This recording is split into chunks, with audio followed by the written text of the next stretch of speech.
Corrupt judge humiliates a black general of the army. 5 days later, the judge wakes up to find 100 cars parked in front of his house. If you're new to this channel, I invite you to click the like button and subscribe to the channel so you don't miss any amazing news stories here. It was a nice warm evening, great for partying. The clock showed 8 o'clock in the evening when Natalie, a tall woman with a strong gaze, entered the restaurant holding her husband's hand. The couple were led to a table in the middle of the place. The table was near large glass windows. Through the windows, they could see the illuminated city outside. With a small, unintentional movement, her elbow touched one of the glasses of soft drink on the table next to her. In a split second, the dark liquid spilled over the rim of the glass. It came down slowly, like a slow, sure rain, falling straight onto Christopher's desk.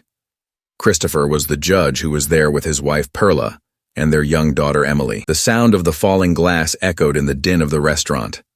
The surrounding conversation stopped for a moment. Perla, who was distracted by her cell phone, shouted angrily when she saw that the liquid had hit the device and wet her daughter, who was playing next to it. Emily, who was only 3 years old, immediately started crying. She didn't like the cold feeling of the soda on her skin. Perla reacted quickly and intensely. Her face turned ugly with anger and contempt, as if everything around her wanted to ruin her evening. Natalie, when she realized what had happened, turned around quickly. She was surprised and clearly embarrassed. "I'm sorry, I didn't mean it," she said, trying to put everything at ease. But her words didn't have a good place to grow. Perla, her gaze intent and her voice full of disdain, was unwilling to accept just an apology. "Look what you've done!" shouted Perla, holding up her wet cell phone. She was also trying to dry Emily's clothes with quick movements. I already knew that this could only happen to people like you," he continued, his tone full of prejudice. He suggested that the accident wasn't just a mistake, but that it happened because of Natalie's very presence in that place. The air became heavy, as if everyone in the restaurant could sense the increased tension. Christopher, who had been quiet up to that point, looked at Natalie with the look of someone who feels better than everyone else. Only those who are used to power can get that way. "Do you know who you're talking to?" he asked coldly and harshly, as if being a judge made him better than everyone else. "I can destroy you with a single signature." Christopher's threat, which was unclear but dangerous, made Natalie very angry. It was a real threat, not just to her honor, but to her very freedom. A white man was using his power as a judge to try to scare a black woman while in public. Natalie knew it wasn't the first time someone like this had misused their power. But this time, she wasn't going to be a victim who just accepted it. "I've already apologized," Natalie replied. She tried to stay calm, but she could feel the anger rising inside her. "That was an accident. It's not an excuse for that kind of attitude." Christopher's words, along with Perla's racist slurs, hit deep. "You shouldn't even be here," Perla continued, spitting venom, as if Natalie's very presence in that space was an affront. Prejudice was strong in the room. You could see it in every glance they exchanged. The restaurant, which had once been very friendly, now became a place full of fights over people's race and social class. Christopher, feeling irritated and ashamed of his wife, got up from the table. He walked towards Natalie, his face full of anger. He was prepared to use his physical strength, just as he had tried to use his power in court. But he didn't know who he was dealing with. Natalie had a lot of training in fighting and was ready for difficult moments. She wasn't someone who let fear get the better of her. "That's incredible!" she shouted with disdain in her voice. "People like you aren't welcome in places like this." Every word had an undertone of racism. The hatred in his eyes was clear. It seemed that the accident with the glass was a reason for him to show all the frustration he had been harboring for a long time. Natalie's blood boiled, not just because of the glass of soda, but because of the shame she was feeling in front of everyone. She had experienced racism in many ways in her life. This ranged from strange looks in rich places to comments disguised as compliments that were prejudiced. Perla stood up, holding up her wet cell phone as if it were evidence of a crime. "This," she said, pointing at the device and her crying daughter, "is common in people who aren't responsible, people who don't know how to behave, who shouldn't even be with people of class. You always do everything wrong." Natalie looked around the room and saw that Perla's gaze wasn't just hers. Other people also saw the situation. Some didn't seem to like what was happening. Others were embarrassed. The truth was clear. Christopher and Perla's prejudice was similar to what many of the people there thought. The color of his skin, not the event, was what caused the contempt. She had the feeling that, at that moment, the world was against her. It felt like a trial that everyone saw but no one talked about. It was something much bigger than a simple accident. Christopher, his face red with anger, was still trying to keep control of the situation. Perla's words made him even angrier. "Do you think your battle suit will protect you?" he said threateningly. This was made even worse because he now knew that Natalie was a general. "I'm a judge. I can destroy you with just a snap of my fingers. One signature, and you're gone." The racism and exaggerated use of authority came through loud and clear. It was no longer a question of who was right, but who had the strength to defeat the other. For Christopher and Perla, it was a power game. They thought that because they were in a better position, they could dominate Natalie. They wanted her to feel small and apologize on her knees. But Natalie, with her history of hardship, who had built her career with hard work and effort, wasn't ready to give up. She apologized, yes, but she didn't apologize for being there or for existing. That was a rule she would never let anyone break. "Do you think this is about a glass of soda?" she said. Her voice was calm, but there was an unseen tension in it. "This is about what you think I am. I don't accept being humiliated." Perla laughed angrily. "Do you feel ashamed? You're already embarrassed just by being in this place. You and your class will never be like us." Those words were more than insults. They were knives, trying to take away all of Natalie's strength.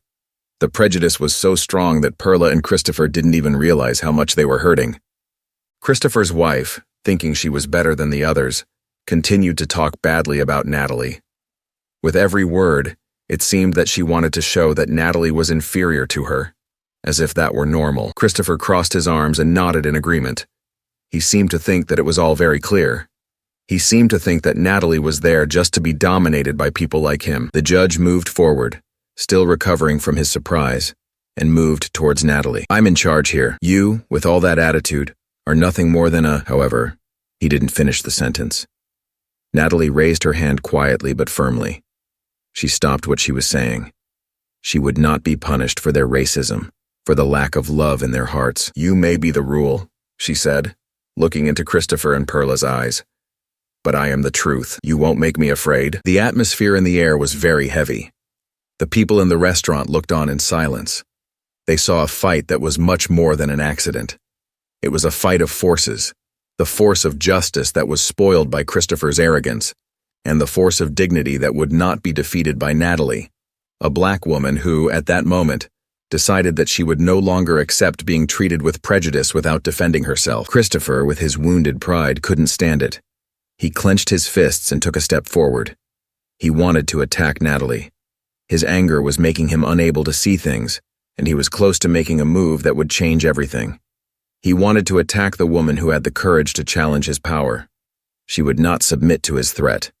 He approached her, glaring at her, and with a sound of anger said, "I'm going to get you now. You don't know who you're dealing with." Natalie, however, didn't move. Her body was tight, but her head was calm and focused. She wasn't just anyone. She wasn't someone who would be afraid of a man who used his power to make others feel small. His training in the army gave him control in times of high pressure. Christopher's threat didn't worry her, because she knew that even at that moment, she was in control of the situation.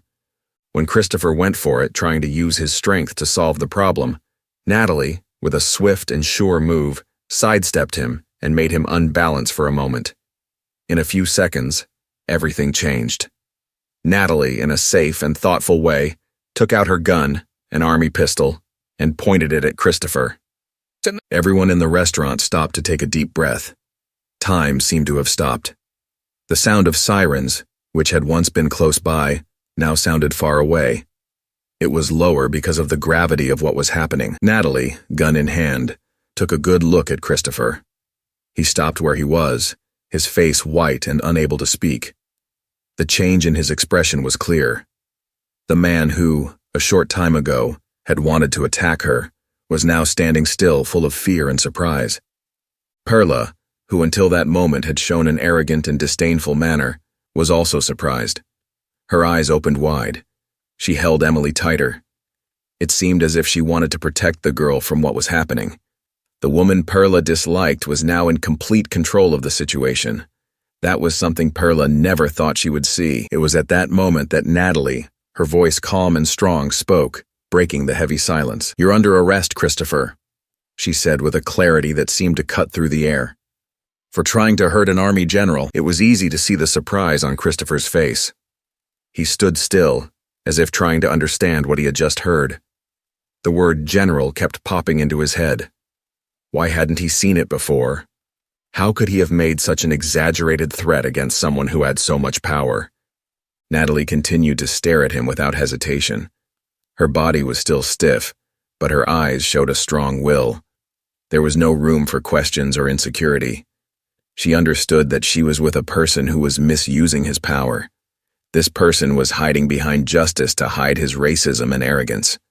At that moment, she was in control of the situation. When the police arrived at the restaurant, they rushed into the place, ready to do what was necessary. But when they saw what was happening, a judge about to be arrested by an army general, they stopped and didn't know what to do. Natalie's military power was greater than Christopher's position as a judge. The tension was clear in the policemen's eyes. They understood that any careless action could lead to an even bigger problem. "Arrest him," Natalie said, staring at Christopher while still holding the gun. Her voice was strong and had an authority that left no doubt. The policeman approached Christopher with doubts. He was still paralyzed by surprise and shame at being arrested in front of so many people. When they put the handcuffs on his wrists, Christopher looked at Natalie with anger and despair. He had lost, not only in strength, but also in respect. The woman he wanted to shame had shown that the power he valued so much was worth nothing next to true justice. As the police took Christopher away, Perla, who said nothing, looked on with eyes full of anger and surprise. Her world, where she and her husband were safe, had been greatly affected. Natalie put the gun down and took a deep breath. The sound of sirens increased. They echoed through the crowded streets around the restaurant. When the policemen saw Natalie, they were doubtful. It was clear that even though the situation was strange, they knew the person they were dealing with well. The rank of general was very important. The military structure had a very strong power, even in places where they weren't military. The officers realized how great this responsibility was when they tried to understand what had happened. Should they put a judge in prison? Listen to him? But what about the general? Uncertainty was visible on their faces. Natalie, seeing that the officers were undecided, continued with her determined attitude. He slowly lowered his gun. This showed that everything was calm and under control. Her voice, calm and strong, was heard in the restaurant. She said, "Officers, Christopher is under arrest for trying to attack someone. He tried to assault me. I protected myself." Natalie's words had a strong effect on the room. The statement was simple and objective. She understood that being a general was important, and that what she said was true. That truth was hard to argue with, even for someone like Christopher. The officers looked at each other, trying to understand the magnitude of what was happening. One of the officers, the oldest in the group, stepped forward.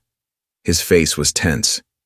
He looked at Natalie and then at Christopher, clearly trying to be careful about what was happening. "General Natalie, we're going to do an investigation. Mr. Christopher, please come with us so we can explain the facts." Christopher, who had been silent because he felt ashamed to have a gun pointed at him, finally couldn't take it anymore. "This isn't right," he shouted, his voice like a roar. The judge, who had spent his life saying how things should be and punishing other people, was now being targeted by the justice he had always commanded. "Do you know who I am? I'm a judge. You can't treat me like that." The older policeman, who was already irritated by Christopher's reaction, tried to remain calm, but answered firmly, "Yes, sir. We know who you are, but the accusation made by an army general is serious. We need to take this further." Perla, who until then had remained silent, wrapped up in her own shock, tried to intervene. She grabbed Christopher's arm, her eyes full of tears and anger.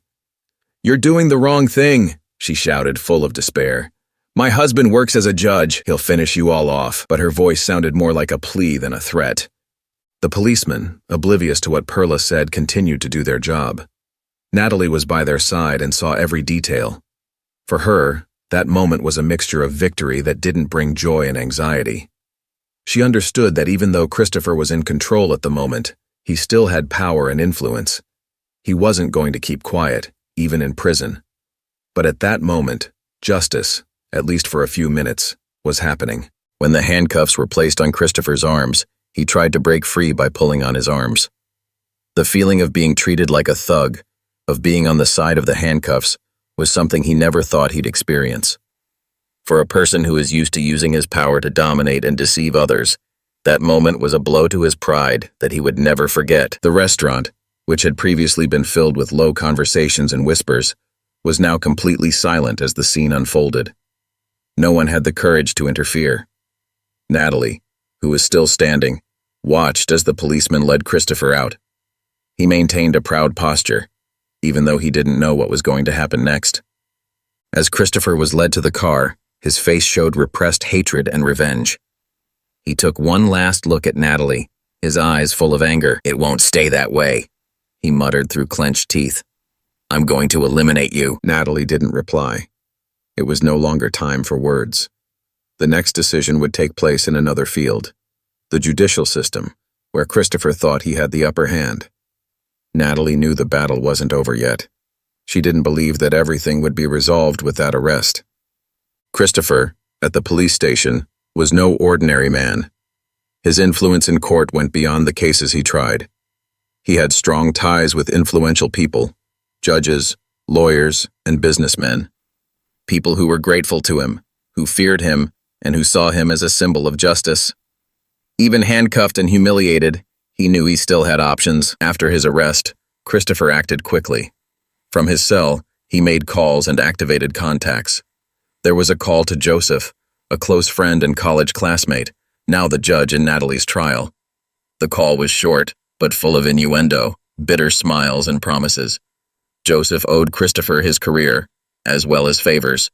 Christopher knew how to collect his debts. "Joseph," Christopher said firmly, "even in a situation that would unsettle many, I know you'll take care of this properly. We have a lot to lose." Joseph hesitated on the phone. Natalie's case had become famous, and everyone would be watching the court. He knew that his future and reputation depended on Christopher. He couldn't give up on his old friend. "Don't worry, Christopher," said Joseph, trying to be confident. "I'll do whatever it takes." The story was set. Christopher, with his cunning, didn't intend to confront Natalie fairly. He realized that the system he had manipulated for years could be useful to him again. With Joseph leading the trial, he thought his victory would come naturally, while he waited behind the scenes. Christopher's lawyer, a shrewd and experienced man, was already acting. He knew that the solution to winning the case lay in the evidence. Natalie, a general with an impeccable reputation, would not be easy to bring down. The lawyer knew that the evidence was fragile, and that the images from the restaurant's security cameras could be essential. He went to the restaurant, requesting the recordings from that night. The camera footage would show what had happened, or so he hoped. Any detail that affected Natalie's credibility could favor Christopher. Natalie was also organizing herself for the silent battle. She knew she was dealing not just with one man, but with the system he represented. Her confidence in justice was shaken. She understood how the corrupt cogs worked behind the scenes. Christopher was influential, and Natalie knew that proving his innocence wouldn't be easy. While waiting for the trial, Natalie met with her lawyers and allies. They studied all the details and arguments that could be used against her. "We have the truth on our side," said one lawyer, trying to comfort her. Natalie knew that in court, the truth wasn't always enough. Power often took precedence over justice. Natalie, however, was not a woman who surrendered easily. Every conversation and detail of Christopher's plan that she heard strengthened her resolve. Not only was she defending herself in that trial, but she was also fighting against a system that had oppressed people like her for too long. Her case would be a symbol that power does not always corrupt. A few days before the trial, there was a protest outside the courthouse. Groups supporting Natalie protested against racism and corruption in the judiciary. For many, the case was more than a personal conflict. It was a struggle between truth and injustice, oppression and freedom. Behind the scenes, Christopher was preparing to win. He felt powerful, aware that justice had been manipulated in his favor. Joseph, with the verdict already set before the trial, was willing to do whatever it took to defend his friend. With the security cameras, Christopher's lawyer had the final proof to accuse Natalie. The trial was about to begin. Natalie entered the courtroom confident, wearing the perfect military uniform, symbolizing her achievements through hard work and dedication. Her lawyers were serious, aware that the fight would be difficult. Natalie had the truth on her side, but they were up against a system rooted in corruption and favors, far beyond a judge. Christopher was on the other side of the room with his lawyers. His expression, now restrained, no longer revealed the arrogance he had shown in the restaurant. He seemed calm, certain that, in that room, his power would still hold sway. He exchanged glances with Joseph, the judge in the case, and they both believed they knew how it would end. Judge Joseph, with a neutral expression, began the proceedings. His monotone voice carried around the room as he read out the charges, but his posture seemed strange. Natalie, even though she was used to the pressure, felt a chill as she noticed the glances between Christopher and Joseph. She felt that the trial would be unfair. Christopher's lawyer was the first to speak and acted with precision. Natalie acted impulsively and aggressively, exaggerating her reaction to the incident in the restaurant. She used expressions such as excess of authority and abuse of power to invert the situation, presenting Christopher as the victim of the general's lack of emotional control. The lawyer was trying to create an image to soften acts of racism and aggression, treating them as a misunderstanding. Christopher's big move came next. The lawyer asked for the images from the restaurant's security cameras to be shown. Natalie knew that the images would show what happened, when she was insulted, humiliated, and threatened, as well as Christopher's attempted assault. The images prove her innocence, showing that she only defended herself. The video was shown, and everyone in the room watched. It began by showing the accident with the glass and Perla and Christopher's insults. The humiliation was evident. To the amazement of Natalie and her lawyers, the key scene, when Christopher tries to attack her, seemed to have been removed. The video skipped abruptly, as if that part of the story hadn't happened.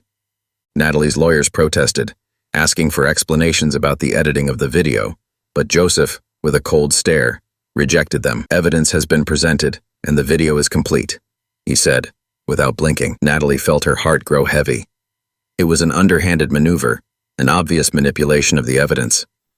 The link between Joseph and Christopher was now clearer than ever.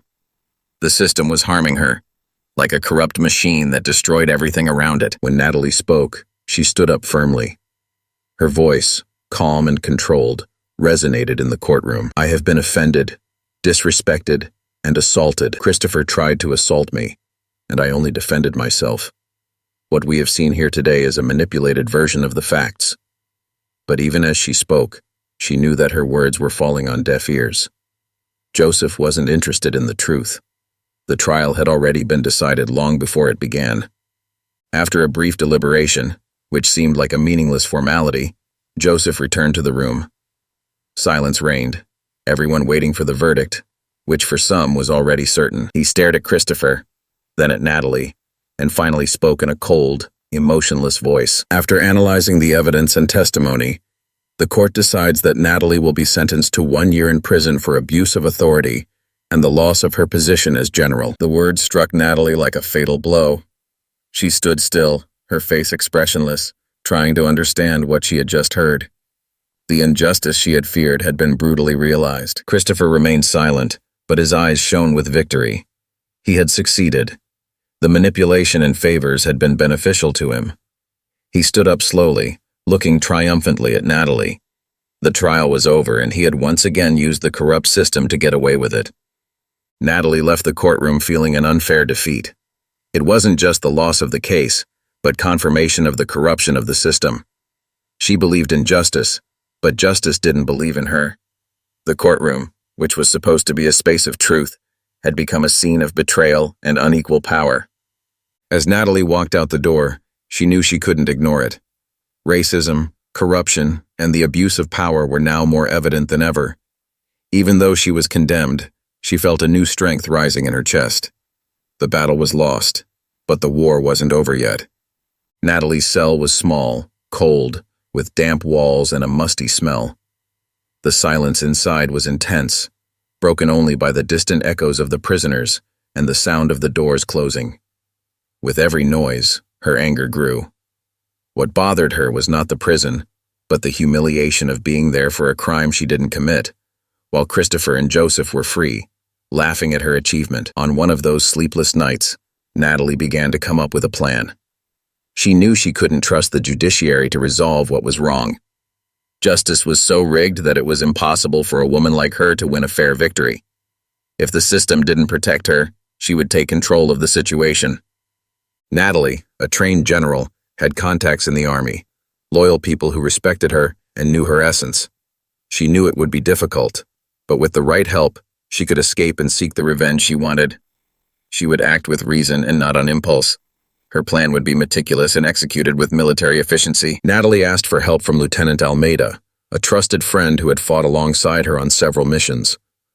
Visiting her in prison, disguised as a friend, Natalie revealed her plan. "It's not just for me, Almeida," she replied, her voice soft and firm. "It's on behalf of everyone who has suffered under this system. Christopher and Joseph used their power to ruin me. Now, I will use my power to bring them down." Almeida, aware of Natalie's integrity, didn't hesitate to accept.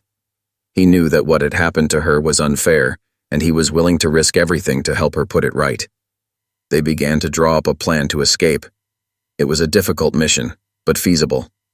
Natalie knew that, with the right contacts, she could count on the help of soldiers who still believed in justice and in her leadership. On the day of the escape, the prison seemed normal. The guards made their rounds, without noticing that anything was going to happen. Natalie was fully alert. Almeida's plan was simple. Natalie's soldiers would infiltrate the prison as new guards, controlling strategic locations. They knew they needed to act quickly, without attracting attention, to get out before anyone noticed what was really happening. Natalie was taken out of her cell by an undercover guard, who gave her a uniform to blend in with the others. Natalie's heart was pounding, but her mind was cold and rational. Every step was carefully planned. She couldn't go wrong. Natalie walked through the narrow, dark corridors of the prison, looking straight ahead, without showing any nervousness. The plan was successfully executed, and soon she was outside the prison, feeling the cold night air on her face. The echo of the metal doors behind her was the first sign of freedom. Natalie knew that her true freedom was still a long way off. Escaping from prison was only the beginning of her journey. She was determined to get revenge on those who had put her in this situation. Christopher and Joseph could not go unpunished. They had used their power to destroy her, and now it was time for revenge. Natalie met up with Almeida and allied generals in a protected house, away from the police. Natalie, with a map and information about Christopher and Joseph's movements, planned to capture them both and force them to confess to corruption. She knew that to bring Christopher and Joseph down, she needed proof and an irrefutable confession. The prison break left her in a delicate situation, and one wrong move could be fatal. Natalie was ready. She was no longer the woman duped by the system. She was a leader willing to stand up to corruption without fearing the consequences. That night, with her plans set and her determination renewed, Natalie realized that she was on the right track. Revenge was not just for her, but for everyone who had suffered injustice from men like Christopher and Joseph. She knew the war would be long and risky, but as a general, she had fought before. This would be her biggest. The prison break signaled a bigger event. After escaping from prison, Natalie knew she had to act fast. The justice system that betrayed her would be after her, and the search would be relentless. Natalie was no ordinary fugitive. She was a general and military strategist who planned and carried out missions in complex scenarios. Her new mission was to capture Christopher and Joseph, who were responsible for using the system to destroy her. Natalie, in an isolated house, gathered her team of loyal lieutenants and generals who also felt the injustice. They formed an elite force. They knew it wasn't just about capturing two men. It was a precise operation, where one mistake could be fatal to the mission and Natalie's reputation. It wasn't just about revenge. It was about justice against a corrupt system. With maps and timetables in place, Natalie worked out the plan with precision. The aim was to arrest Christopher and Joseph at the same time, in different places, to prevent one from tipping off the other or trying to escape. The operation had to be agile, discreet, and effective. It had to be perfect, without leaving any signs that would tip off the authorities until it was too late. Christopher, a man who saw himself as immune to any danger, ignored the risk. After the trial, he felt unbeatable, convinced that he had beaten Natalie and that she was no longer a threat. Arrogance prevented him from realizing that he was now the target. He went about his routine, playing basketball with friends as if nothing had happened. It was during one of these games that Natalie decided to act.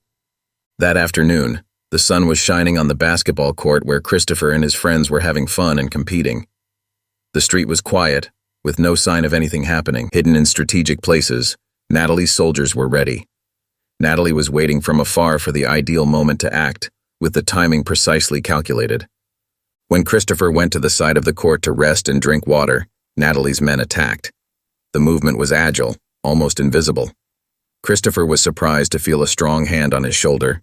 Before he could react, a soldier immobilized him. Within seconds, he was pulled into a black van a few meters away. His friends, confused and unresponsive, were paralyzed, unable to understand what had happened. Everything happened so quickly that it was like a blur. Christopher in the van couldn't understand what was happening. He tried to resist, but the soldiers easily subdued him.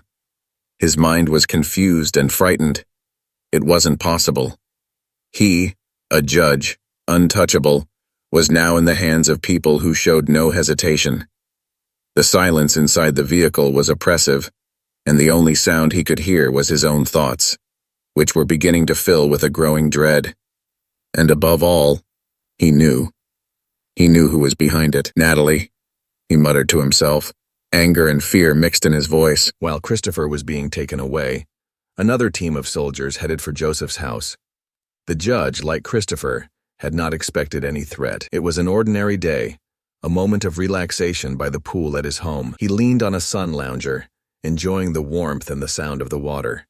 The atmosphere was serene, as if the outside world was distant and unreachable. Joseph didn't notice the military in time. He was captured with impressive precision, as was Christopher. The group acted with the coordination of a team experienced in rescues and combat. Within minutes, Joseph, who had previously been at peace, was taken from his home, put into a van and driven to the destination Natalie had planned. The men, kidnapped and separated, feared what would come next, for they were in the hands of a woman they had underestimated. Natalie, a general considered defeated, had become their greatest threat, and now they knew there would be no easy escape. The two were taken to a deserted house in an isolated area, far from any help. The place was dark, with locked windows and worn walls. Christopher and Joseph were taken into the house, tied up and blindfolded. They could smell dust and damp, and the silence around them intensified their desperation. Natalie entered the room, casting a long shadow on the walls. She stopped and looked at the men who believed they were above consequences. They couldn't see her face, but they could feel her presence, now marked by the weight of revenge. Natalie just watched them for a moment. Those who had manipulated her were now under her control. "You don't understand justice," Natalie said, her voice firm and controlled, but full of resentment. "You used the system to ruin me. Now it's my turn to bring true justice." The silence in the room was broken only by the heavy breathing of Christopher and Joseph, who, even without seeing her, knew they were facing the woman they shouldn't have underestimated. Natalie unhurriedly approached them. "I want more than just revenge. I want the world to know who you really are. It starts now." Natalie, without looking away, began to speak in a calm voice, but filled with a long-contained anger. "You used the system to bring me down. You thought justice was under your control. True justice cannot be easily manipulated." Joseph, trembling slightly, tried to argue. "Natalie, it was a misunderstanding. We didn't." But before he could finish, Natalie held up a hand, silencing him. Her cold gaze showed that she didn't want to hear excuses. She wanted action. She was willing to do whatever it took to get them. "I'm not here to hear excuses," she said, her voice more incisive. "I'm here to make you bear the consequences of what you've done. You humiliated me, imprisoned me for an innocent crime, and used your power to corrupt the system that was supposed to guarantee justice. Today, I have the power. You will do exactly as I say." The tension in the room was evident. Christopher, surprised by the capture, tried to remain calm. "Don't do this, Natalie," he said, his voice shaking, but trying to be firm. "We're the authorities, and your attitude only condemns you more." Natalie leaned over, looking into Christopher's eyes. "Do you think I fear your threats?" she asked, smiling coldly. "Now you're under my control. You will transfer $230,000 to each soldier present. What's more, you're going to confess." Joseph, who had been silent, looked surprised. "Confess to what?" Natalie stepped forward, her voice becoming almost didactic. "You will admit publicly that the trial was rigged." Joseph, as judge, joined Christopher in securing my conviction. "The evidence was altered to accuse me.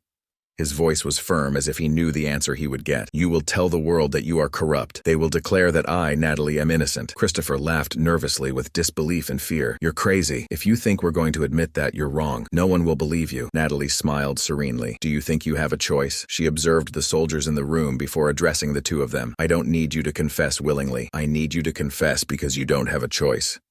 If you don't act, what happened today will only be the beginning of the hell I will make you and your families face." Christopher and Joseph looked at each other nervously. Natalie wasn't lying, and they knew it. The fear they were trying to control was intense. Natalie could turn their lives into nightmares. And what was worse, there was no escape. "Make the transfer now," Natalie ordered, throwing 2 cell phones on the table.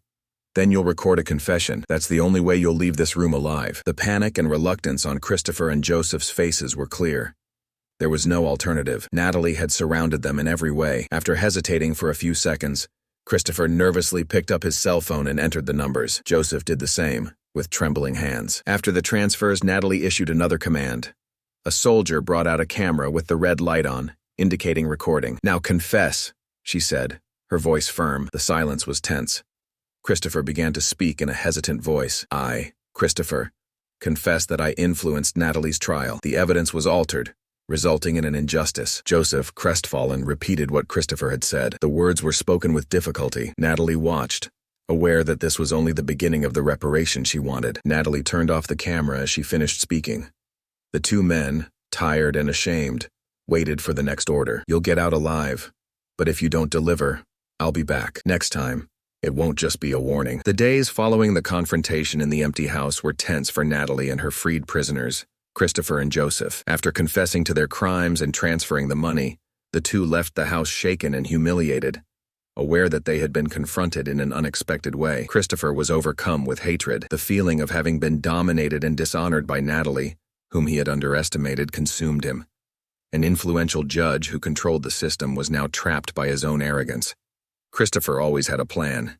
He made no real promises, no honest confessions. When he left home, his mind began to search tirelessly for a way to get revenge. Joseph, for his part, was in total terror. Unlike Christopher, he didn't have the same calm or security. He knew he had underestimated Natalie and feared being exposed as corrupt. Alongside Christopher, he chose to go along with the plan of betrayal, believing that they could bring Natalie down before she used the recordings against them. The promise made to Natalie to confess publicly and restore her honor was only empty. Christopher and Joseph met secretly with allies, lawyers, corrupt judges, and members of the judicial system who owed them favors. The strategy was clear: eliminate Natalie before she used the confessions. They were aware of the power they had to do this. They were at the head of a system that favored the powerful and crushed those who challenged its structure. Natalie waited patiently for Christopher and Joseph's public confession. She knew how hard it would be to win, but she believed that the fear that gripped them would make them keep their promises. Their silence began to arouse suspicion. She realized that something wasn't right, but she still hoped that the fear she generated in them would be enough to make them obey. Betrayal came unexpectedly and cruelly. One morning, while Natalie was going over her plans with her allies, the phone rang. One of her contacts brought urgent and devastating news. Christopher and Joseph had reported her to the authorities instead of confessing. They said they had been kidnapped, held captive, and threatened with death by Natalie and her soldiers. The narrative was clear and well-structured to present them as victims, using manipulation and power tactics that had always been favorable to them. When Natalie heard the news, her heart ached. She knew that their accusation, although false, left her in a very vulnerable position. Christopher and Joseph hadn't just broken their promise. They were using their own weapon against her. The system that had failed Natalie again was being manipulated to protect them and blame her. They made the wrong choice, Natalie muttered as her anger grew. They still don't know. She knew she had to act soon. If Christopher and Joseph's complaint grew stronger, the police would soon be looking for her, and the justice system, which had wrongly convicted her before, could lock her up again. Natalie realized that the only way to protect herself was to strike first. Christopher and Joseph had decided to betray her again, and now Natalie saw no alternative but to take her revenge to an unexpected level. Natalie picked up the phone and called her allies. It's time to act. They broke the agreement, and now they will bear the consequences. Her voice was stern and unyielding. She no longer felt the need to be merciful or patient. Christopher and Joseph had chosen betrayal, and Natalie, shaped by real battles, knew that the war had only just begun. The lieutenant's response was swift and loyal. They knew what was at stake. The corrupt system would not hesitate to oppress a woman like Natalie, even if she was righteous. The plan she devised was careful and severe. If Christopher and Joseph decided to denounce Natalie and the military who supported her, she would let them know what it was like to live in fear. Natalie picked up her phone again to call Christopher. He answered, trying to remain calm, but Natalie sensed the fear in his controlled voice. "You broke your promise," Natalie said, with menacing calm. "Did you think you could betray me again without consequences? Now, Christopher, you're going to understand what it's like to choose the wrong side in this war." Christopher tried to argue, but Natalie wouldn't let him apologize. "In 3 days, your life and Joseph's will change. Remember that you had the chance to do the right thing. You will bear the consequences." The 3 days Natalie promised passed quickly. Christopher and Joseph, confident that their connections would protect them, didn't notice the danger approaching. Natalie, careful and strategic, knew that Christopher and Joseph had broken every promise. She would no longer trust that fear would control the others. They needed to know that they were up against someone willing to use all their skills and contacts to beat them. In this context, Natalie came up with a plan that directly targeted the two men's families. The kidnapping of Christopher and Joseph was an effective but short-lived coup. Natalie knew that in order to win, she had to hit what they valued most, their families. It was a severe tactic, and Natalie didn't take it lightly. But those two showed that there was no alternative. Christopher and Joseph's power was not restricted to their positions, but also to their support networks. Destroying them morally and emotionally was the only way to break through this barrier. Natalie summoned her lieutenants and generals once again. The mission consisted of kidnapping Christopher and Joseph's families at the same time, with precision and without a trace. What Natalie wanted was not violence, but control. If she had wives and children, she had their lives under her control. Now, confession and payment for the betrayals would not be a choice. The operation began at night. Natalie's soldiers knew where and how to act, just like the first kidnapping. Christopher's wife, Perla, and their daughter, Emily, were in an isolated mansion on the outskirts of the city. On that calm night, Perla, incredulous about the events with her husband, continued to live as if her power were a safe shield. However, this illusion of safety would be shattered within minutes. Natalie's team entered Christopher's house silently. Perla and Emily were found upstairs, ready for bed. Perla screamed at the sight of the uniformed men, but the sound was soon silenced. With similar precision to Christopher's kidnapping, the soldiers immobilized the woman and her daughter, taking them out of the house in silence. Emily cried softly in her mother's arms, who, frightened and confused, tried to protect her, but could no longer do so. Another team, led by one of Natalie's lieutenants, broke into Joseph's house. Fernanda, his wife, was home alone that night, and the act was quick and silent. The woman, who thought her husband controlled everything, was now pulled out of the house, frightened and confused. Two families were taken to a secret cabin in a dense forest, far from the authorities, and with no possibility of rescue. The place had been well prepared by Natalie and her team. It was a safe place for her to maintain control over Christopher and Joseph without arousing suspicion. Natalie was back in control of the situation. When Christopher and Joseph found out about the kidnapping of their families, panic overwhelmed them. They had underestimated Natalie and now faced the highest price. Their hearts were in despair because they knew Natalie would follow through with the plan to the end. The calls to authorities and influential contacts were in vain. The system that had always benefited her was now incapable in the face of Natalie's military prowess. Natalie, watching the plan from afar, decided to confront the two men again. She contacted them on a secure line and demanded that they come to the place where their families were. "You have something that is mine," she said coldly. "I have something that you value more than your lives. Come here, and this time, there will be no lies or empty promises." Christopher and Joseph, out of options, went to the agreed location. When they arrived at the hut, their faces were as pale and terrified as ever. The power they had used to manipulate the system was worthless when they saw their families under Natalie's control. As they entered the hut, they were greeted by silence and Natalie's stare. She was standing majestically in front of them. Christopher and Joseph's families were safe, but the fear on their faces showed that they understood the gravity of the situation. Natalie addressed the two men without looking away. "You have betrayed me again," she said, her voice low but full of restrained anger. "I offered you the chance to confess your crimes and clear your consciences. You chose to betray me again." Christopher nervously tried to argue. "Natalie, please. There are families. It's gone too far." "Too far?" Natalie cut in, her voice sharper. "You've altered the system. Cheated and tried to ruin my life. I warned you about consequences. Now you're going to do what you should have done from the start. You will confess. If you don't, you'll lose what you love most." Faced with the threat, Christopher and Joseph, defeated, knew there was no choice. Arrogance and power would not save them this time. Natalie took the fight to an uncontrollable level. Natalie, in a firm voice, made her final demand. "You will confess. Go to court, to the community, to the press, and tell the truth. Confess your crimes and make sure the world knows my innocence. Only then will your families return." Soon, the big moment arrived. Natalie, determined, walked into the hearing with her head held high. She had been waiting for this moment ever since Christopher and Joseph betrayed her by manipulating her conviction.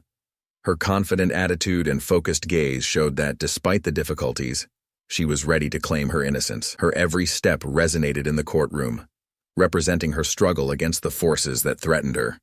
Christopher and Joseph were pale and dejected. Their most recent betrayal, denouncing Natalie after promising to confess, had failed. There, in front of a national and international audience, they were about to confess to the crimes they had promised not to reveal. The families Natalie had kidnapped to get them to confess were still fresh in their memories. The fear for their families was evident, which led them to be there, ready to confess everything. Joseph walked up to the pulpit with heavy steps, almost falling over in shame. He was aware that his career as a judge was over. The system that protected him would now consume him. The court seemed to loom over him, like a cloak of judgment that weighed down every second. When Joseph spoke, his voice trembled, echoing in the microphone and reverberating off the walls of the courtroom. "I confess that I manipulated Natalie's trial," he began, hesitantly, as if each word were a weight. "I, under pressure from Christopher, agreed to alter the evidence and ensured Natalie's wrongful conviction." His hands were shaking and his gaze was averted, unable to face anyone. The silence after his statement was devastating. Everyone in the room seemed to be holding their breath, assimilating the revelation of one of the most powerful judges in the city. The corruption he had admitted to had destroyed his reputation and confidence in the judicial system. Christopher, who was sitting with a face of anger and shame, was called to the stand. He knew that his arrogance no longer fit, but his pride remained, clear in his insecure gait. Christopher still believed that he could get out of this situation with dignity. As he approached the microphone, the illusion quickly shattered. He took a breath, observed, and began his confession. "I'm guilty," he said, his voice stronger than Joseph's, but still reluctant. "I manipulated Natalie's case as a judge. I conspired with Joseph to have her convicted, even though I knew she was innocent. I corrupted justice." Christopher's confession stunned the room, causing people to look at each other in disbelief. Reporters' camera flashes went off, recording every moment. The judge, who had once prided himself on his power, was now crumbling in public. For Christopher, what had begun as a power play over Natalie had turned into an uncontrollable public nightmare. Natalie, who until then had been silent, watched everything steadily and felt a wave of emotions wash over her. She was finally receiving the recognition of her innocence for which she had fought so hard. The victory was bitter. Although Christopher and Joseph confessed to their crimes, Natalie knew that the emotional and professional scars of that injustice would never be erased. At that moment, she felt victorious. It was justice, albeit temporary and corrupt, but justice nonetheless. The judge in charge of the case, serious and aware of the seriousness, remained calm as he listened to the confessions. After hours of discussion, he finally passed sentence. Christopher and Joseph, who considered themselves above the law, were sentenced to 5 years in prison and lost their jobs and civil rights. The sentence, although brief for Natalie, was an important victory. For the first time, the manipulators of the system were being punished. As she read the sentence, Natalie took a deep breath, feeling relief. It was a positive step forward. She knew that although Christopher and Joseph had been convicted, the corrupt system they represented still persisted.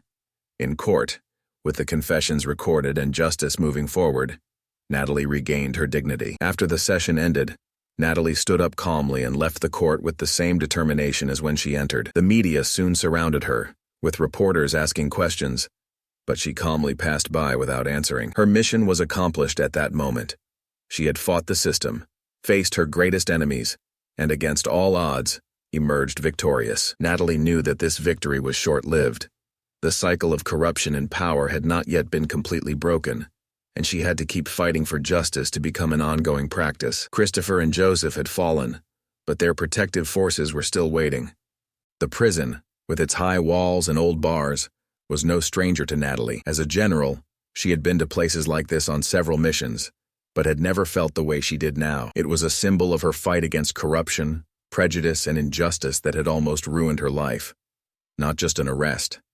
Today, she didn't arrive as a victim, but as a victor, aware that the victory was bittersweet. When she entered through the metal gate, the guards recognized her immediately. Natalie was a general who had conquered the corrupt system. However, now her face didn't show arrogance or revenge. Her face was serene, almost disinterested, as if she was there to close a bitter but necessary chapter. She was led into the drawing room, a small, dark place with a metal table in the middle and chairs on either side. The sound of creaking doors and footsteps in the background created a feeling of isolation.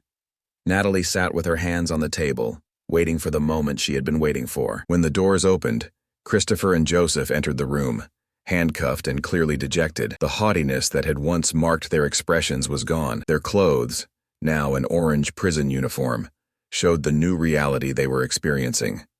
They were far removed from the marble courts, the power and prestige around them. Now they were prisoners, hostages of a system they had controlled for so long. Christopher entered first, with a serious expression, but without the arrogant glare that Natalie knew. He looked away from her, as if the burden of what had happened was unbearable. Joseph seemed more fragile. The judge, who had teamed up with Christopher to put an end to Natalie, now feared the woman he had despised.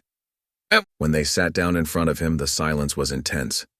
They were in front of the woman they had tried to destroy, and they knew that nothing could reverse it. Christopher, trying to preserve some dignity, was the first to speak. "You did it," he said in a tired voice. He tried to control his words, but they sounded empty, as if he realized the depth of his defeat. "You brought us here." "Congratulations." Natalie watched him with impassive eyes. There was no reason for anger or resentment. In fact, Christopher had defeated himself long before that. What he symbolized, power, arrogance, and the certainty of being above consequences, was ruined. Natalie was aware of this, and that was more gratifying than any revenge. "You put yourselves here," Natalie said quietly. Her voice was sure, but without bitterness. She wasn't there to embarrass them. They were already embarrassed enough. "You altered the system. You thought you could eliminate me and go unpunished. Justice catches up with everyone sooner or later." Christopher shook his head, smiling bitterly. "Justice," he repeated, laughing coldly and briefly. "Don't kid yourself, Natalie. You won that battle. But there was no justice. It was luck." Natalie leaned forward, looking into Christopher's eyes. "You still don't understand, do you? It was never about luck. You talked about power, and how you and Joseph used it to ruin lives and eliminate anyone who stood in your way. You thought you were above it all, the law and the people, but you were wrong." Joseph, until then silent, finally looked up.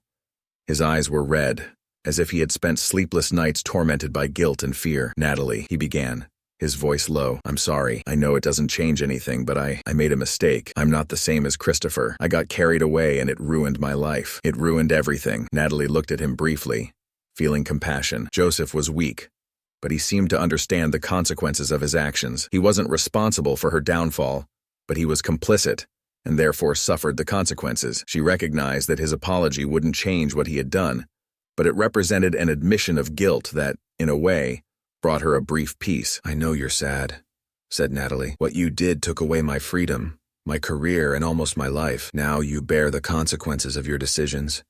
Believe me, I'm not here to do that to you. I make it clear that this story is not just about me. You've hurt everyone over the years, using the system to your advantage." The room fell silent again. Christopher looked away, unable to face Natalie any longer. He was defeated, and the woman he had tried to crush now stood tall on the ruins of her pride. Natalie stood up, her chair creaking slightly. "It wasn't revenge," she said, casting one last glance at the two of them. "It was a righteous act. You chose the wrong person. Now you're reaping what you've sown." Natalie turned and left the room without looking back. She knew that Christopher and Joseph would spend the rest of their lives in prison, reflecting on their mistakes. For Natalie, the real victory was not their conviction, but the inner strength and resilience that made her fight and overcome the impossible. Christopher, even in prison, maintained strong contacts outside. Judges, lawyers, and influential people owed him favors, and even though he was convicted, many wanted to help him. His influence, built up over the years, still persisted, and even in prison he devised what he believed would be his last move against Natalie. Christopher activated an investigation against Natalie, with the help of allies, because of the kidnapping of their families. What Natalie did to force Christopher and Joseph to confess was technically illegal, although her motive was just. She crossed a line by kidnapping their families, and Christopher knew that this was the vulnerable point he could use to turn the situation in his favor. Revenge was now surrounded by bureaucracy and legal maneuvering. After winning in court, Natalie had brief moments of peace. She returned to the army, restarting her career and resuming command of her troops, feeling renewed. The battle had been hard, but now she saw a clear road ahead. However, this tranquility was abruptly interrupted. Natalie, reviewing reports in her office, received an unexpected call from her lawyer. The voice on the other end was anxious and urgent. "Natalie, I have some bad news. A new investigation is being carried out against you. Christopher and Joseph allege kidnapping and extortion and have mobilized influential figures. It's serious." The news took Natalie by surprise. She felt disbelief and frustration. How could Christopher manipulate the system even in prison? She felt growing anger, not only at Christopher and Joseph, but also at the system that allowed men like them to influence even in prison. Christopher's plan was working. The accusation of kidnapping and extortion was a strong argument. Natalie knew that, despite exposing corruption and seeking her freedom, illegal methods could be used by those who wanted to bring her down again. Natalie was once again involved in a legal dispute, now as an accused. Rumors of the investigation soon spread in the media. Sensationalist newspapers, in search of new headlines, began to speculate about Natalie's actions. Headlines claimed that Army General is investigated for kidnapping, and suggested that she could lose her rank and be dismissed. The feeling of déjà vu was intense. Natalie was once again in the court of public opinion, and the accusations were pressuring her. Natalie called in her lawyers and military allies. The new battle would be complex, unlike anything she had ever faced. She wasn't just fighting Christopher and Joseph, but a system that, despite its condemned enemies, still didn't fully accept her. The image of a strong, victorious black woman challenged those who still held power. "We knew they wouldn't give up," said one of the lawyers, reviewing the prosecution documents. "They'll use anything against you. The kidnapping of Christopher and Joseph's families was risky, and now they're trying to use it against you." Natalie, who had been silent, finally spoke in a firm voice. "I did what needed to be done. If I didn't act, they would still be free, and I would be imprisoned for an innocent crime. I'm not sorry for anything." Natalie realized that the justice system didn't always respect morality. For many, justice was a power game, and Christopher, although defeated, still had moves to make. She knew she would have to fight again, and the battle would be harder. Natalie was summoned to testify as the investigation began. The prosecutor in charge of the case, an acquaintance of Christopher's, was determined to use every resource to indict Natalie. The charges of kidnapping, extortion, and abuse of power were serious, and even if Natalie had moral justification, the court didn't always recognize it. In her testimony, Natalie stood firm. She gave her reasons, described the corruption she faced, and justified her actions as a final attempt to reveal the truth. The prosecutor insisted on portraying her actions as abuse of power and personal revenge, suggesting that Natalie had become as corrupt as those she was fighting. The tension in the room was evident. Natalie knew that the fight was now for her integrity, not just for freedom or a return to her career. The forces against her were strong, and her future once again depended on a system that had betrayed her time and time again. At the end of her testimony, Natalie left the room, carrying the weight of this new struggle. The war was not over. Natalie, always firm, felt the tension grow with each hearing. She knew that her enemies wouldn't stop until they destroyed her, and this fight, more than any other, affected her core. At the hearings, she defended her actions with the same calm and dignity as usual. She kidnapped Christopher and Joseph's families in search of a justice that the system didn't provide. For her, her actions were justified as a response to the corruption that had ruined her life. The courtroom, distant and neutral, was not a battlefield where morality and justice came together. During the trial, public opinion was divided. Some still saw Natalie as a courageous heroine against corruption, while many considered her a tragic figure who fell into the traps she tried to fight. The headlines, once laudatory, now cast doubt on her methods. General or criminal? The newspapers asked, putting Natalie in the middle of a maelstrom of speculation and accusations. During the trial, witnesses were called, including Christopher and Joseph. The two men on the witness stand proved to be Natalie's victims. Their accounts were full of melodrama, highlighting the kidnapping of their families as excessive revenge. Joseph, increasingly weak and insecure, barely looked at Natalie as he spoke, but his words were chosen to reinforce that she had crossed a line of no return. Christopher, for his part, used every moment to emphasize his role as victim. He, who has already been convicted of corruption, was now shown as a man who, despite his mistakes, was brutally assaulted by the woman he and Joseph tried to bring down. She behaved like a criminal, said Christopher coldly, facing Natalie in court. She took my family. She threatened my daughter. That's not justice. That's terrorism. With every word Christopher said, Natalie felt her anger rise. It was unbearable to listen to the man who had tried to destroy her playing the victim. In court, truth and lies mix. And Natalie knew that, despite Christopher's clear intentions, she was vulnerable. The court had become a battlefield, where power and influence decided the winners, rather than a place where justice was sought. Natalie stood up and walked to the witness stand with dignity and strength. She kept her posture straight, and her eyes on the judge and jury, but internally she felt that the battle was lost. As she spoke, her firm, clear voice echoed through the courtroom. I did what was necessary to expose Christopher and Joseph's corruption, Natalie said. Yes, they kidnapped their families, but I did it because the system that was supposed to protect them failed. I knew that if I didn't act, the truth wouldn't come out. They used their power to ruin me and corrupt justice. I did wrong under the laws of this court, but what they did was worse. They used those laws to cover up their crimes. I acted to ensure that the truth was revealed, because I knew that otherwise they would go unpunished. Natalie spoke directly and sincerely, but she knew that the court didn't care about her morals. They wanted to apply the law, which stated that kidnapping was a crime, without considering her motivations. The prosecutor attacked her with incisive questions, trying to show her as a vengeful woman who had lost control. At the end of the trial, Natalie realized the weight of the decision that would be announced. The court deliberated for hours, but Natalie already knew that the verdict was clear from the start. When the judge returned, the courtroom was completely silent. Natalie, the judge said seriously, the court understands that your motivations were for justice, but your methods were illegal and unacceptable. We must not justify kidnapping and extortion, whatever the circumstances. This court sentences Natalie to 3 years in prison for kidnapping and abuse of power. The verdict hit Natalie like a cold wave, but she remained impassive. She already knew the outcome. Natalie knew that, although her actions sought the truth, she had crossed a line unacceptable to the judicial system. As the judge passed sentence, Natalie held her head high with no visible tears or regrets.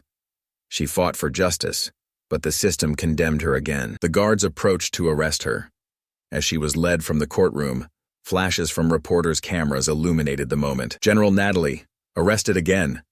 The headlines read the next day. For Natalie, this was not a total defeat. She knew that her fight was for something bigger, and despite the conviction, she had revealed the corruption and exposed Christopher and Joseph's lies, having already won in many respects. Over time, Natalie accepted the complexity of her situation. She was a heroine and a tragic figure. She was a person who sought justice, but suffered the consequences of having crossed boundaries deemed unacceptable by the court.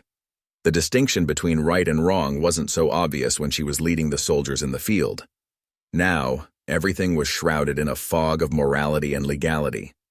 Natalie spent her nights in her cell thinking about how she could have acted differently. If she had trusted her lawyers more and waited for the system to correct itself, although she knew this was rare, maybe she could have found a way to denounce corruption without using kidnapping. Despite these thoughts tormenting her, a part of Natalie remained firm. I did what I had to, she would mutter on lonely nights. Even in detention, she had no regrets about her fight for justice.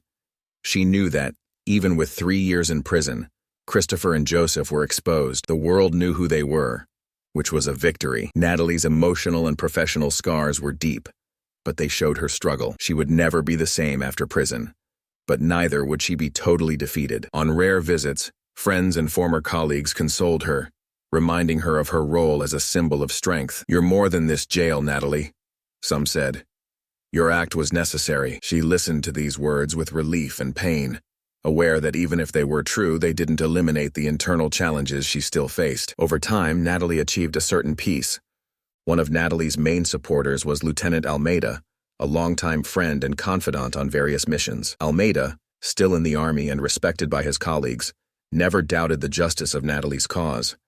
He knew that although his actions in kidnapping Christopher and Joseph were illegal, his intention to expose corruption still had the silent support of many. Almeida started a campaign to pressure the authorities to review the sentence. He knew that, with enough support, he could convince military and political leaders to reconsider Natalie's case. With the support of generals, officers, and politicians who saw the injustice he had suffered, Almeida created a strategy that combined popular appeal and political maneuvering. Protests outside the prison intensified again. Activists who had already supported Natalie in her fight against Christopher and Joseph returned to the streets calling for her early release. Natalie symbolized the fight against corruption and the abuse of power, and her imprisonment was considered an injustice, an excessive punishment for someone who risked everything to reveal the truth. Posters with Natalie's face appeared on public buildings and demonstrations. "Freedom for Natalie," the demonstrators called out, demanding that her sentence be reduced. The campaign symbolized resistance against the institutions that allowed Christopher and Joseph to go unpunished, as well as seeking their release. In prison, Natalie followed the movement from the outside. Her lawyers and military friends kept her abreast of the progress and the growing popular pressure. Natalie was wary. She knew that the judicial system was harsh, and despite the growing support, obtaining an early release still seemed like a major challenge. As the weeks went by, Natalie realized that the outside support was real and was opening up opportunities. Natalie's defenders found grounds to appeal, claiming that she acted out of extreme necessity to reveal the corruption and that her sentence should be reviewed, considering the seriousness of Christopher and Joseph's crimes, which justified their actions. Almeida and other military personnel loyal to Natalie began to use their influence to pressure politicians. They appealed to the morality and public image that Natalie's imprisonment generated for the armed forces and the government. For many, keeping Natalie locked up seemed more like institutional revenge than a quest for justice. The politicians and generals could no longer ignore this. After months of pressure, secret meetings, and negotiations, the efforts began to work. An impartial judge agreed to review the sentence in Natalie's case. This was the first major breakthrough. It was a step that showed that the system was beginning to recognize the mishandling of Natalie's case. At the new hearing, Natalie's lawyer made a strong defense, emphasizing not only her actions, but also the disproportionality of the sentence given the context of corruption she faced. He said that the real injustice was not the kidnapping of Christopher and Joseph's families, but the impunity of men like them, and that Natalie, by revealing the truth, had done society a service. The judge listened carefully to the arguments. He recognized that Natalie had acted in an extreme way, but he also saw the system's failure with her. After a long deliberation, the decision was announced. Natalie's sentence would be reduced. The judge recognized that despite the illegality of her actions, they took place in the midst of great injustice, and the initial punishment was excessive. Natalie felt a great sense of relief when she heard the decision. The sentence would be reduced, and she would be released. Almeida's plan, with the help of her lawyers and popular support, succeeded. The system, which had betrayed her several times, finally gave in. Natalie was released. Days after her release, Natalie received an invitation for an interview on the country's main TV station. When the presenter called her up, Natalie began with a brief silence before speaking. "I am a woman who has always fought for justice," she began in a firm voice. "I have served my country, defending people's rights and freedom. When I faced injustice, I did what I considered necessary to reveal the truth." She faced the camera, seeming to address every viewer at home. "The system let me down. Christopher and Joseph were powerful and used their positions to ruin my career and life. I did what I did to restore the justice they corrupted. I didn't come to justify my actions, but to show that when the system fails, you act with the tools available." The presenter, surprised by his clarity, asked him directly about the kidnapping of Christopher and Joseph's families. "Don't you believe that by kidnapping their families you crossed a line, despite everything you've lived through? Was there no other way?" Natalie took a deep breath before speaking. "I crossed a line, yes. I agree with that. I've never denied what I did. Sometimes, in desperate situations, you act to survive. The corruption was so serious that without a drastic measure, they would remain unpunished. I knew in my heart that what I did was to show the truth. Christopher and Joseph needed to be held accountable, because the system wouldn't do it on its own." Her words resonated in the studio, and the silence afterwards was thick. Natalie didn't apologize or try to justify herself beyond what she had already said. She knew there were no simple justifications for her actions, but she understood that her journey was a battle against something bigger. Natalie spoke about her experiences in prison, reflections, and how public support strengthened her.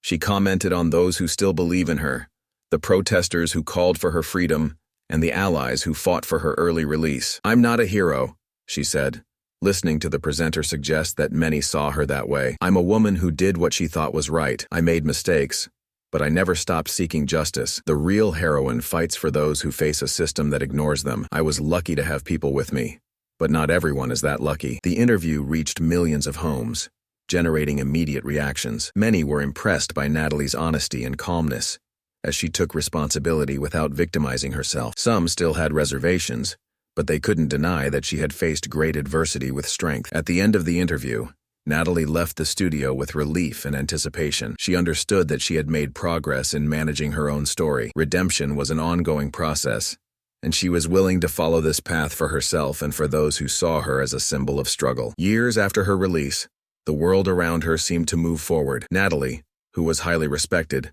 continued her work with commitment. Voice of Justice, the organization she created, was thriving by supporting people dealing with systemic injustices. A dark new chapter was about to begin. Christopher and Joseph, the men she helped arrest, were released. After serving their sentences, they returned to freedom, but not like Natalie. She found redemption in her work, while Christopher and Joseph left prison with a grudge and a thirst for revenge. Especially Christopher, who always remembered the humiliation and exposure caused by Natalie. Fate, however, has curious ways of working. On an ordinary afternoon, Natalie was shopping in the mall when she felt the presence of someone she knew. The crowd seemed to be flowing, but Natalie, attentive, noticed a look that made her stop. "I'll be back." Christopher was standing on the other side of the mall aisle. Time passed, but Christopher's cold gaze remained the same. He looked older, scarred by prison, but he still showed the same arrogance that Natalie knew. He approached slowly, his footsteps echoing in the corridor, while the others remained indifferent to the tense reunion. Natalie stood her ground, as always. She was no longer the woman dominated by anger and the desire for revenge. The years had taught her control, but Christopher's presence revived memories of battles she thought she had overcome. When they met, Christopher examined her in silence for a few seconds. A wry smile appeared on his lips as if he were enjoying the reunion. He moved closer, almost invading Natalie's space, who remained firm in her gaze without flinching. "Did you think it was over?" said Christopher, his voice venomously controlled. "You trapped me, but I escaped. I'm still going to eliminate you." Christopher's threats didn't affect Natalie. She stared at him for a moment, analyzing every detail of the man who had hurt her. She already knew the threat. "From the start, I realized that Christopher was treacherous and that he had spent years cultivating his hatred for her." Natalie took a deep breath, maintaining the calm she had acquired over time. She wouldn't react to the provocation as Christopher had expected. She wouldn't let herself get carried away by anger or fear. He was looking for a reaction that would make him feel that he still had power over her. "You had your chance, Christopher," Natalie replied firmly. "I'm not afraid of you. I did it to seek justice, and I would do it again." Christopher laughed, but it was a cruel laugh. "You don't understand, do you? The game isn't over. You may have won this fight, but the dispute between us is far from over. I'm going to make you pay for what you've done to me." Natalie took a step forward, shortening the distance between them. Her gaze met Christopher's, and her speech had an authority that made his smile falter. "You don't know yet, Christopher. True justice always wins. I'll keep fighting no matter how many times you try to take me down. I'm not the woman you underestimated before." "We'll see," he said, turning and disappearing into the mall crowd.